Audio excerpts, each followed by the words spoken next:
നിങ്ങൾക്കറിയാമോ, നമ്മുടെ ശരീരത്തിലുണ്ടാകുന്ന മാലിന്യങ്ങൾ പുറത്തേക്ക് നീക്കം ചെയ്യാതെ പോയാൽ ശരീരം തന്നെ വിഷമാകുമായിരുന്നു. ഈ മാലിന്യങ്ങൾ ശരീരത്തിൽ നിന്ന് പുറത്തേക്ക് മാറ്റുന്ന സംവിധാനമാണ് വിസർജന വ്യവസ്ഥ.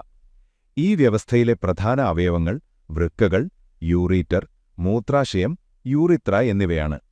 വൃക്കകൾ രക്തം ശുദ്ധമാക്കി യൂറിയ പോലുള്ള മാലിന്യങ്ങളും അധിക വെള്ളവും വേർതിരിക്കുന്നു. ഇതാണ് മൂത്രമായി രൂപപ്പെടുന്നത്. വൃക്കകളിലുണ്ടാകുന്ന മൂത്രം യൂറീറ്റർ വഴി മൂത്രാശയത്തിലേക്ക് എത്തുന്നു. മൂത്രാശയം അത് താൽക്കാലികമായി സംഭരിച്ചുവയ്ക്കും. പിന്നീട് യൂറിത്ര വഴി മൂത്രം ശരീരത്തിന് പുറത്തേക്ക് വിടപ്പെടുന്നു.